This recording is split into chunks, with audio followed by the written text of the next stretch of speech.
إن الحمد لله نحمده ونستعينه ونستغفره ونعوذ بالله من شرور أنفسنا ومن سيئات أعمالنا من يهد الله فلا مضل له ومن يضلل فلا هادي له وأشهد أن لا إله إلا الله وحده لا شريك له وأشهد أن محمدا عبده ورسوله أما بعد فإن خير الحديث كتاب الله وخير الهدي هدي محمد صلى الله عليه وسلم وشر الأمور محدثاتها وكل محدثة بدعة وكل بدعة ضلالة وكل ضلالة في النار. أعوذ بالله السميع العليم من الشيطان الرجيم. بسم الله الرحمن الرحيم. يا أيها الذين آمنوا اتقوا الله حق تقاته ولا تموتن إلا وأنتم مسلمون. يا أيها الناس اتقوا ربكم الذي خلقكم من نفس واحدة وخلق منها زوجها وبث منهما رجالا كثيرا ونساء واتقوا الله الذي تساءلون به والأرحام إن الله كان عليكم رقيبا. يا أيها الذين آمنوا اتقوا الله وقولوا قولا سديدا يصلح لكم أعمالكم ويغفر لكم ذنوبكم ومن يطع الله ورسوله فقد فاز فوزا عظيما. وقال كنتم خير أمة أخرجت للناس تأمرون بالمعروف وتنهون عن المنكر وتؤمنون بالله. وعن حذيفة بن اليمان رضي الله تعالى عنه قال قال رسول الله صلى الله عليه وسلم والذي نفسي بيده لتأمرن بالمعروف ولتنهون عن المنكر أو ليوشكن الله أن يبعث عليكم عقابا منه ثم تدعونه فلا يستجاب لكم. رواہ الترمذی فی ابواب الفتن. تمام قسم کی تعریفات اللہ رب العالمین وحدہ لا شریک کے لائق و زیبا ہیں، جو ساری کائنات کا تنہا خالق و مالک ہے، اور بے شمار درود و سلام ہوں اللہ کے آخری نبی جناب کریم محمد رسول اللہ صلی اللہ علیہ وسلم کی ذات مقدسہ پر. محترم حاضرین، خطبہ مسنونہ کے فوراً بعد سورہ آل عمران کی ایک مشہور آیت جس میں امت محمدیہ کو ان کی اپنی ذمہ داری کے تئیں احساس دلایا گیا ہے، اسے میں نے آپ کے سامنے تلاوت کیا. اللہ نے ارشاد فرمایا کنتم خیر امہ، تم سب سے بہترین امت ہو. اب اللہ نے امت محمدیہ کو سب سے بہترین امت کہا. جس طرح نبی کریم صلی اللہ علیہ وسلم کی فضیلت تمام نبیوں کے پر ہے، اللہ نے اسی طرح تمام امتوں کے پر امت محمدیہ کو فضیلت دی. آپ صلی اللہ علیہ وسلم نے دوسری حدیث کے اندر ارشاد فرمایا کہ جس طرح میری فضیلت تمام انبیاء اور رسولوں کے پر ہے، اسی طرح میرے صحابہ، ان لوگوں کی فضیلت تمام نبیوں اور رسولوں کے صحابہ پر ہے. اور یہاں قرآن مجید نے بہترین امت کہا، سب سے بہترین امت. اب یہ امت کا کام کیا ہے؟ کیا ہم اپنے آپ کے لیے پیدا کیے گئے کہ اپنا بزنس کرے، زندگی گزارے، اس کے بعد ختم ہو جائے؟ یہ تو جانور بھی کرتا ہے. ہماری ذمہ داری خیر امت کی بنیاد کے پر بہت بڑھ جاتی ہے. قرآن کہتا ہے اخرجت للناس، تمہیں دوسروں کے لیے اللہ نے پیدا کیا. یعنی ہم اپنے آپ کے لیے نہیں بلکہ دوسروں کے لیے جیتے ہیں. جس طرح ایک باپ اپنے گھر میں سرپرست کی حیثیت سے اپنے بیوی بچے، اپنے خاندان، ان تمام لوگوں کی ذمہ داریاں نبھاتا ہے، امت محمدیہ کی اس سے کہیں بڑی ذمہ داری ہے. اور وہ ذمہ داری ہے کہ اللہ کے دین کی تبلیغ لوگوں تک کرے، خود بھی دین کو سمجھے، سمجھائے، اس کے مطابق عمل کرے، اور دوسروں کو بھی ان ساری تعلیمات سے روشناس کرائے. بہت بڑی ذمہ داری. خیر امت اگر اللہ نے بنایا تو اس کا مطلب یہ نہیں ہے کہ ہم لیبل لگا لیں اور بہترین امت بن جائے. نہیں، ہمیں بہترین امت کی طرح کردار بھی نبھانا ہوگا. یہ ذمہ داری کیا ہے؟ تأمرون بالمعروف، بھلائی کا حکم دیتے رہو، وتنہون عن المنکر، اور برائیوں سے روکتے رہو، وتؤمنون باللہ، اور اللہ پر ایمان رکھو. یہ انتہائی اختصار اور جامعیت کے ساتھ قرآن مجید نے ہماری ذمہ داری کو بیان کیا. اصحاب اکرام کی زندگیاں دیکھیے. آج ہمارے یہاں دین کے لیے وقت نہیں ہے کہ ہم اللہ کے دین کے لیے کچھ وقت نکالیں، دین کو سیکھیں، سمجھائیں. قبروں کی زندگی میں ہم سے کیا سوال ہوگا؟ سب سے پہلا سوال ہوگا من ربک، تیرا رب کون ہے؟ بتائیے، اگر ہم اپنے رب کے بارے میں نہیں جانیں گے تو کیا جواب دیں گے؟ سوال ہوگا ما دینک، تیرا دین کیا ہے؟ اگر ہم دین کے بارے میں نہیں علم رکھتے ہیں کہ اللہ کے نزدیک اصل دین کیا ہے، اللہ نے کہا ان الدین عند اللہ الاسلام، اللہ کے نزدیک دین صرف اسلام ہے۔ آج دنیا میں جو کہا جاتا ہے سارے مذاہب سچے، ہر کوئی ہمیں ایک ہی طرف لے کر جاتا ہے، ہر کسی کا بھگوان ایشور ایک ہی ہے۔ قرآن مجید صاف کہتا ہے کہ صرف اللہ ہی برحق ہے، دین اسلام ہی برحق ہے۔ یہاں پر یہ نہیں ہے کہ سب اچھے سب سچے، نہیں، قرآن کہتا ہے کہ صرف دین اسلام ہی مقبول ہوگا۔ آگے اللہ نے ارشاد فرمایا وَمَن يَبْتَغِ غَيْرَ الْإِسْلَامِ دِينًا فَلَن يُقْبَلَ مِنْهُ، اگر کوئی قیامت کے دن اسلام کے علاوہ کسی اور قاعدے قانون کے مطابق عمل کر کے آئے گا وہ ہرگز قبول نہیں ہوگا، اس کا ایک عمل اللہ کے ہاں قبول ہونے والا نہیں ہے۔ یہ شرط ہے کہ ہمارے سارے اعمال، ہمارے تمام عقائد، ہماری سوچ، ہماری فکر، ہمارا منہج، یہ تمام کے تمام اللہ کے لائے ہوئے دین کے مطابق ہونا چاہیے۔ جب اللہ نے اسلام کو بطور دین قبول کیا ہے اور منتخب کیا ہے تو ہماری ذمہ داری کیا بنتی ہے؟ اس کے بارے میں قبر کی زندگی میں سوال ہوگا تو ہم دین اسلام کے بارے میں جانیں، سمجھے دین کیا ہے، کسے دین کہا جاتا ہے، اس کے فرائض، اس کے واجبات، ذمہ داریاں کیا ہیں۔ تیسرا سوال ہوگا کہ من رسولک، تیرا رسول کون؟ تو ہمیں یہ ساری چیزیں جاننا ہے، یہ سب سے اہم معروف ہے جو اللہ نے ہمیں بتایا ہے۔ تو قرآن مجید نے یہاں پر کیا کہا؟ تمہاری ذمہ داری ہے بھلائی کا حکم دینا، برائیوں سے روکنا اور اللہ پر ایمان رکھنا۔ یہ تین اہم خوبیاں اور ذمہ داریاں اللہ نے امت محمدیہ کے کاندھے پر ڈالی ہے۔ سب سے بڑا معروف کیا ہے؟ خیر، سب سے بڑا خیر توحید ہے، اللہ تبارک و تعالیٰ کو جاننا، ماننا، اس کی صفات کے بارے میں علم رکھنا اور اللہ کی جیسے عبادت ہونی چاہیے ویسے عبادت کرنا، یہ سب سے بڑا معروف ہے۔ اور تمام انبیاء، تمام رسولوں نے سب سے پہلے اسی بات کی جانب دعوت دی، صاف کہا کہ لا الہ الا اللہ، اللہ کے سوا کوئی معبود نہیں، سارے معبودان باطلہ کا رد کر دیا گیا۔ ہر نبی کی دعوت کیا تھی؟ اعبدوا اللہ ما لکم من الہ غیرہ، اے میری قوم کے لوگوں صرف اللہ کی عبادت کرو، اللہ کے سوا تمہارا کوئی معبود نہیں ہے۔ یہ سب سے اہم فریضہ، ذمہ داری بندوں کے پر ہے۔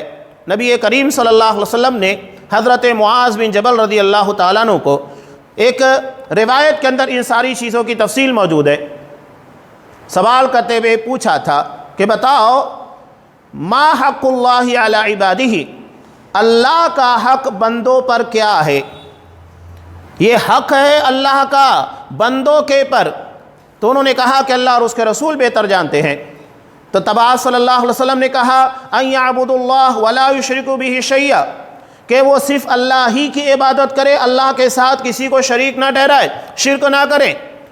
اور اس کے بعد آپ صلی اللہ علیہ وسلم نے سوال کیا ما حق العباد علی اللہ، بندوں کا حق اللہ پر کیا ہے؟ تب حضرت معاذ بن جبل رضی اللہ تعالیٰ عنہ نے کہا کہ اللہ اور اس کے رسول بہتر جانتے ہیں۔ تب آپ صلی اللہ علیہ وسلم نے ارشاد فرمایا کہ بندوں کا حق اللہ پر یہ ہے کہ وہ ہر اس شخص کو جہنم سے نجات دے جس نے اللہ کی عبادت میں کسی کو شریک نہیں بنایا۔ یہ اللہ پر بندوں کا حق ہے، یہ جاننا بہت ضروری ہے۔ سب سے بڑا معروف توحید ہے۔ یہی وجہ ہے کہ آپ صلی اللہ علیہ وسلم مکہ کی 13 سالہ زندگی کے اندر توحید کے پر لوگوں کو دعوت دیتے رہے، اسی کی طرف بلاتے رہے، اور جب تک لوگوں نے اس بات کو نہیں مانا، نہ انہیں نماز کا طریقہ بتایا گیا، نہ زکوٰۃ کے فرائض ان لوگوں کے پر لاگو کیے گئے، کچھ نہیں ہوا۔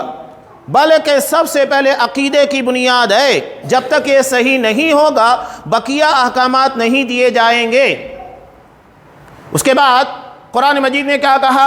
وَتَنْهَوْنَ عَنِ الْمُنْكَرِ، اور تم برائیوں سے لوگوں کو روکتے ہو۔ سب سے بڑی برائی کیا ہے؟ آج ہمارے ہاں چھوٹی موٹی باتوں کے بارے میں بہت بحث ہوتی ہے، لیکن کیا ہم نے سب سے بڑی برائی کے بارے میں لوگوں کو متنبہ کیا، اس کے بارے میں جاننے کی کوشش کی؟ قرآن نے جس کے بارے میں کہا کہ ان الشرک لظلم عظیم، یقیناً شرک سب سے بڑا ظلم ہے، اس لیے کہ یہ اللہ کے ساتھ کیا جاتا ہے، اللہ کے حق کے پر ڈاکہ ڈالنے کی کوشش کی جاتی ہے، یہ سب سے بڑا ظلم ہے۔ آج ہمارے یہاں اللہ کو چھوڑ کر لوگ قبروں پر جاتے ہیں، مزاروں کے پر جاتے ہیں، ولیوں کو پکارا جاتا ہے، بزرگوں کو پکارا جاتا ہے، کوئی فرق نہیں پڑتا۔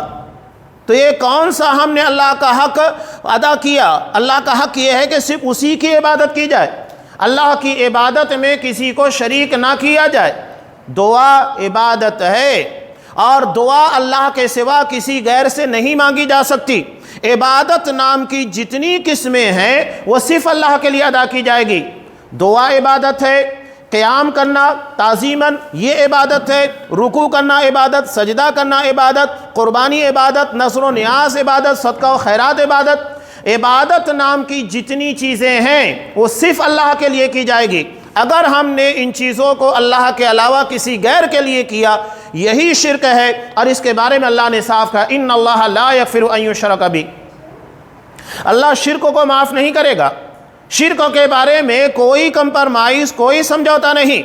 وہاں تو نبی کریم صلی اللہ علیہ وسلم کے باپ کو نہیں بخشا جائے گا، نہ ماں کو بخشا جائے گا، نہ ابو طالب کو بخشا جائے گا، جنہوں نے 10 سال تک نبی کریم صلی اللہ علیہ وسلم کی حمایت کی۔ صاف کہا، جب وفات کا وقت تھا کہ بخاری کی مشہور روایت ہے، اپنے چچا ابو طالب کے پاس آئے، وفات کا وقت قریب آ گیا، کہا یا عم قل لا الہ الا اللہ کلمۃ احاج لک بہا عند اللہ، چچا جان لا الہ الا اللہ پڑھ لیجئے، اس کلمے کی بنیاد کے پر میں گواہی دوں گا میرا چچا مسلمان تھا۔ نہیں قبول کیا، کہا کہ ہوا علی ملت عبد المطلب، وہ اپنے باپ عبد المطلب کے دین کے پر مرنے والے ہیں، اور وَأَبَى أَن يَقُولَ لَا إِلَهَ إِلَّا اللَّهُ، لا الہ الا اللہ پڑھنے سے انکار کر دیا۔ کیا نتیجہ ہوا؟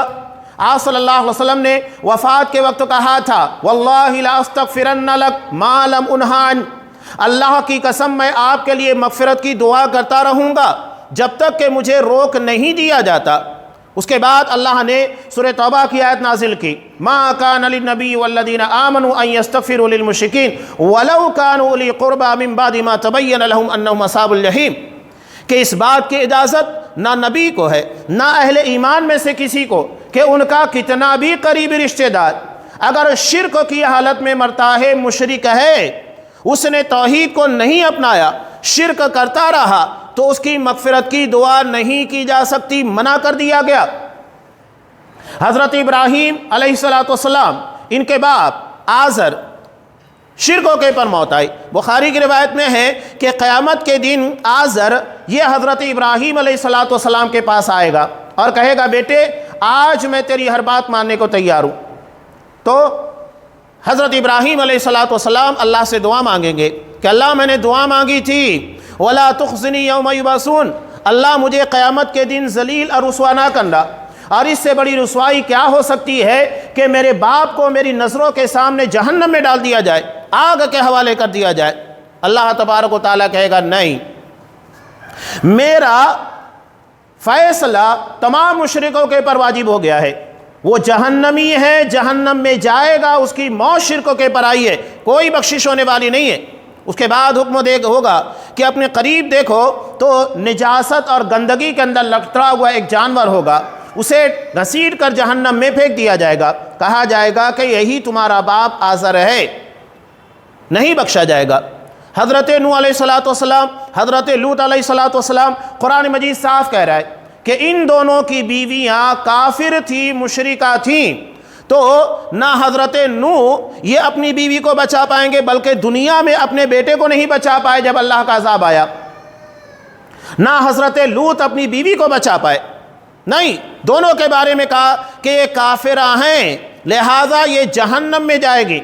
تو نبی کی نسبت بھی کام نہیں آئے گی کہ نبی کی بیوی ہے تو چھوڑ دیا جائے، نبی کا چچا ہے چھوڑ دیا جائے، نہیں، اصل چیز ایمان کا رشتہ ہے کہ اگر ہمارے پاس توحید ہے، ایمان ہے، ہم نے اللہ تبارک و تعالیٰ کی عبادت میں کسی کو شریک نہیں بنایا، صرف اللہ کی عبادت کی، تو جان لیجئے اللہ تبارک و تعالیٰ پر ہمارا حق یہ ہے کہ وہ ہمیں جہنم سے نجات دے۔ تو یہ امر بالمعروف نہی عن المنکر ہے، سب سے بڑا منکر ہے شرک، اور اس کے بعد بدعات اور خرافات، جہاں نبی کریم صلی اللہ علیہ وسلم کے طریقے کو چھوڑ کر کسی اور کے طریقے کو اپنانے کی کوشش کی جا رہی ہے، اس سے بچنا یہ ذمہ داری ہے۔ ابھی قریب میں شعبان کا مہینہ ہے، ابھی ہم دیکھ رہے ہیں اگلے ہفتے قریب 8-10 دنوں کے بعد ایک رات منائی جاتی ہے شب برات۔ بدعت کے بارے میں اللہ کے رسول صلی اللہ علیہ وسلم کے حق کے اوپر اصل میں ڈاکہ ڈالا جاتا ہے۔ نبی کریم صلی اللہ علیہ وسلم نے جتنا خیر تھا سب پہنچا دیا، اور جتنا امت کے لیے شر تھا ان تمام چیزوں کے بارے میں امت کو آگاہ کر دیا اور اس سے منع بھی کر دیا۔ یہ آپ صلی اللہ علیہ وسلم نے ادا کیا۔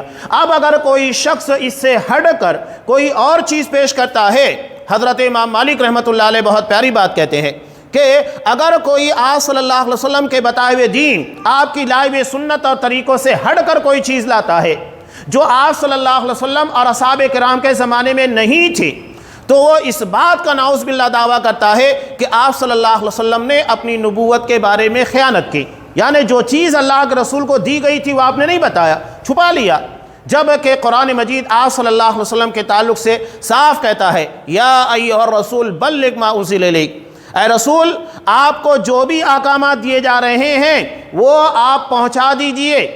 آپ صلی اللہ علیہ وسلم نے حجۃ الوداع کے موقع پر کیا کہا تھا؟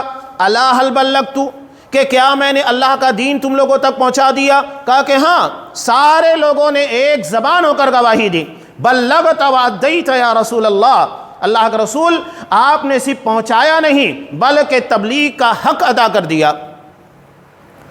تو یہاں آپ صلی اللہ علیہ وسلم کا زمانہ اٹھائیے، صحابہ کا زمانہ اٹھا، آپ کو کہیں نہیں ملے گی یہ رات۔ دراصل اس رات کو رافضیوں نے، شیعوں نے بنایا ہے۔ شب برات کا مطلب کیا ہوتا ہے؟ بیزاری، نفرت والی رات۔ اس رات رافضیوں کی طرف سے مسلمانوں کی جانب بیزاری اور نفرت کا اعلان کیا جاتا ہے۔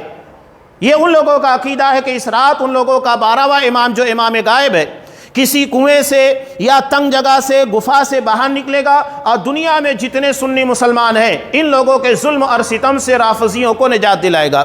یہ بہت طویل بات ہے، میں اشارے میں ایک بات کہی۔ اب یہاں لوگ کہتے ہیں کہ اس رات میں عبادت کی جاتی ہے، قرآن خوانی لوگ کرتے ہیں اور بہت ساری چیزیں، کہتے ہیں کہ قرآن پڑھنا غلط ہے، نماز پڑھنا غلط ہے۔ نہیں، نہ قرآن مجید پڑھنا غلط ہے، نہ نماز پڑھنا غلط ہے، غلط نبی کے طریقے کی مخالفت ہے۔ اب ایک آسان سی مثال میں آپ کو دے رہا ہوں۔ ہم نماز میں ایک رکعت کے اندر ایک رکوع کرتے ہیں، 2 سجدے کرتے ہیں۔ سجدہ بہت عظیم عبادت ہے۔ نبی کریم صلی اللہ علیہ وسلم نے کہا، مسلم کی روایت، اقرب ما یکون العبد من ربہ وہو ساجد، کہ بندہ اللہ سے اس وقت سب سے قریب ہوتا ہے جب وہ سجدے میں ہوتا ہے۔ سجدے کی حالت میں بندہ اللہ کے سب سے قریب ہوتا ہے۔ اب اگر کوئی شخص کہے میں ایک رکعت میں 2 کے بجائے 3 سجدہ کروں گا، 4 سجدہ کروں گا، عالموں کی بات چھوڑ دیجئے، ایک عام مسلمان سے سوال کیجئے کہ کیا ایک رکعت میں 2 کے بجائے 3 سجدہ کر سکتے ہیں؟ کوئی نہیں کہے گا نہیں کر سکتے۔ تو کیا سجدہ کرنا غلط ہے؟ ہم سجدہ ہی تو کر رہے ہیں۔ تو مسئلہ وہاں سجدے کا نہیں، آپ صلی اللہ علیہ وسلم کی سنت آپ کے طریقے کا ہے۔ آپ نے 2 سجدہ کرنے کا حکم دیا، ہم 2 ہی کریں گے۔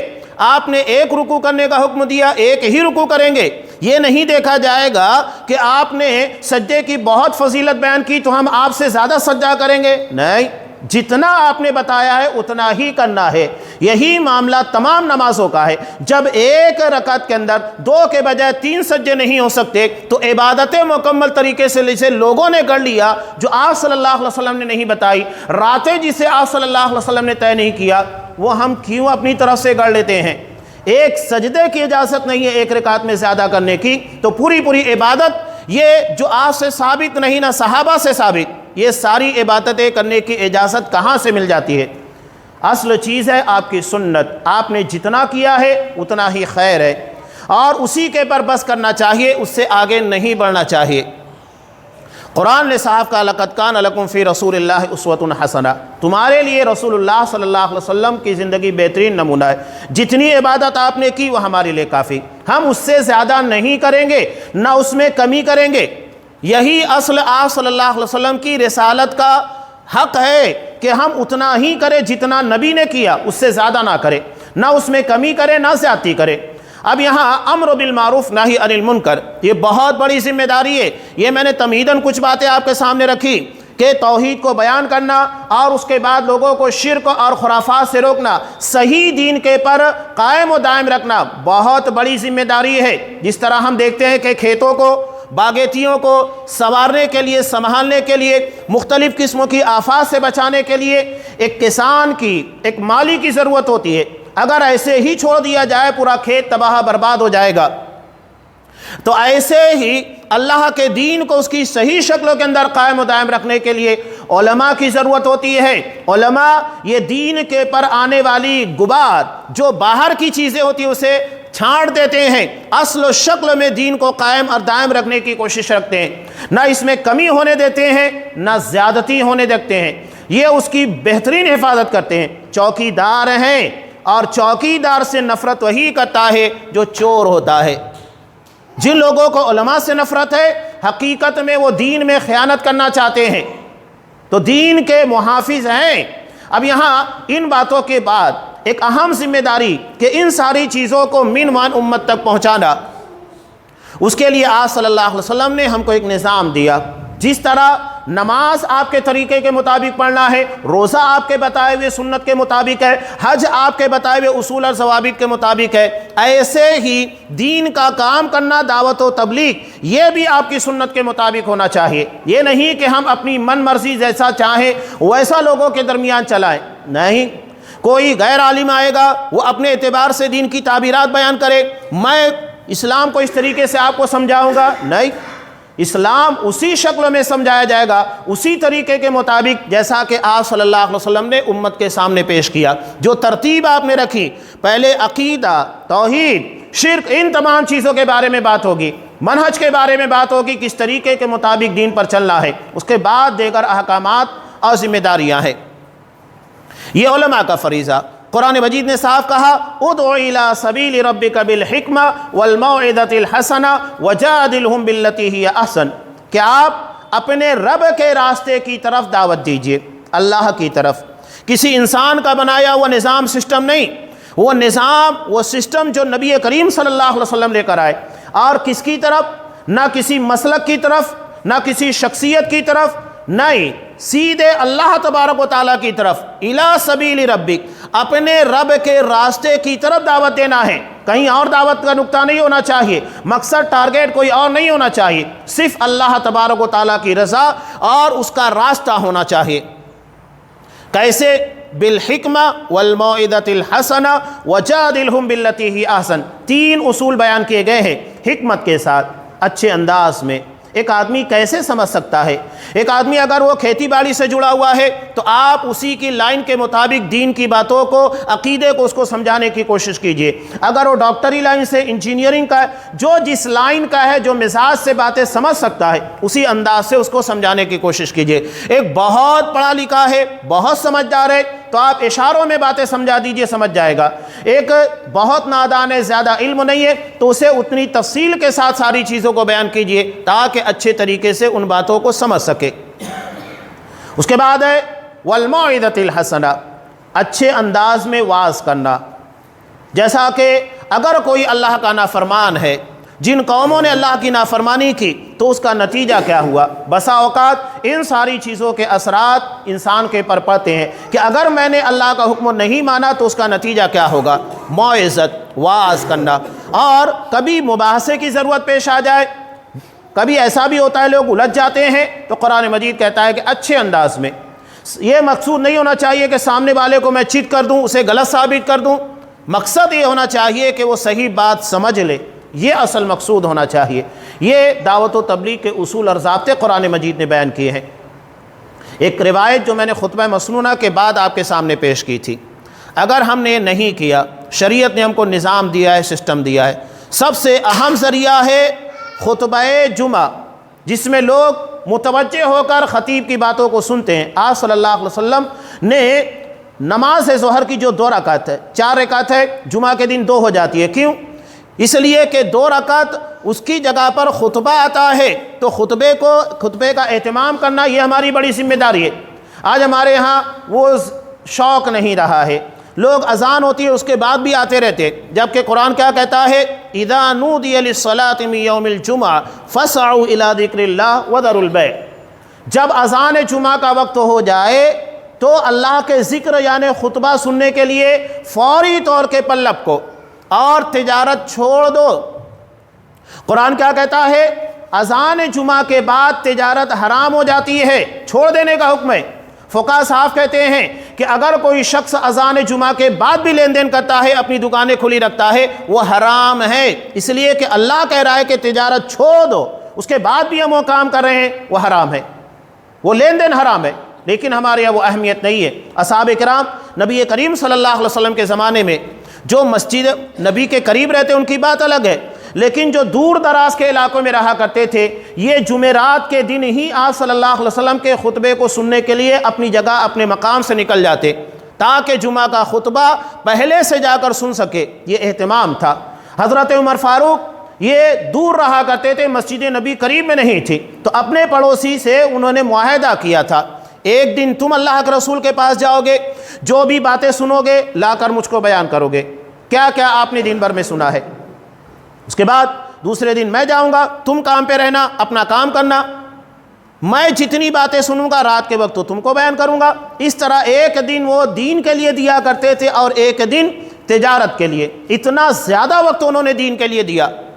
دین کو سیکھنا سمجھنا بہت بڑی ذمہ داری ہے۔ طلب العلم فریضۃ علی کل مسلم، دین کا علم حاصل کرنا یہ ہر مسلمان مرد عورت کے پر فرض قرار دیا گیا ہے۔ آپ اپنی لائن کے اعتبار سے وہ سارے احکامات کو سمجھیے جو اللہ نے آپ کو دین کی شکل میں دیا ہے۔ اگر آپ تاجر ہیں، جس لائن میں تجارت کر رہے ہیں اس کے سارے جائز و ناجائز، حلال و حرام، ان ساری چیزوں کو سمجھنا آپ کی ذمہ داری ہے۔ جس لائن میں آپ ہیں، آپ ٹیچر ہیں تو اس لائن کی ذمہ داریوں کو سمجھیے، آپ اگر کسان ہیں تو اس لائن کی ذمہ داریوں کو سمجھیے، ہر کسی کی اپنی ذمہ داری ہے۔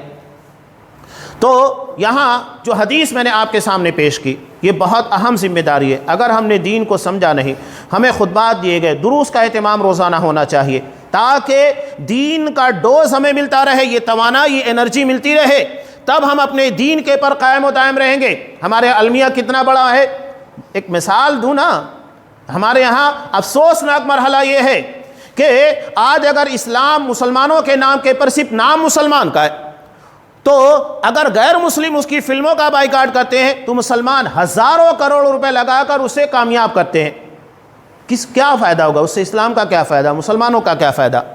اگر ہم نے یہی کروڑوں روپے مساجد کے لیے، مدارس کے لیے، اچھے اسکولوں کے لیے، اچھے ہاسپٹل کے لیے لگایا ہوتا تو سوچئے کہ امت کو کتنا فائدہ ہوتا۔ جو ہمارا دین لوٹتا ہے، جو ہمارا عقیدہ لوٹتا ہے، ہمارا وقت برباد کرتا ہے، ہماری دنیا اور آخرت تباہ کرتا ہے، اس کے لیے ہم ہزاروں کروڑ لگانے کے لیے تیار۔ اس کا مطلب یہ ہے کہ ہم دین نہیں سمجھتے ہیں تبھی یہ کام کر رہے۔ دین اگر سمجھ رہے ہوتے، اگر ہمیں خطبات، دروس کے ذریعے ان ساری چیزوں کی اہمیت بتائی جاتی تو ہم وہ کام نہیں کرتے جو کر رہے ہیں۔ جسے دین سمجھ رہے ہیں وہ دین نہیں ہے، اور جو اصل دین ہے ہم اس سے جاہل ہیں۔ بہت بڑی ذمہ داری اس کو سمجھنا ہے۔ وہ حدیث میں پیش کر کے اپنی بات مکمل کرتا ہوں، امام ترمذی رحمۃ اللہ علیہ نے نقل کیا، اگر ہم نے یہ کام نہیں کیا، دین سے اپنے آپ کو نہیں جوڑا تو نتیجہ کیا ہوگا؟ آپ صلی اللہ علیہ وسلم نے کہا، والذی نفسی بیدہ، قسم اس ذات کی جس کے ہاتھ میں میری جان ہے۔ نبی اگر قسم کھاتا ہے تو سمجھ لیجئے معاملہ بڑا نازک ہے۔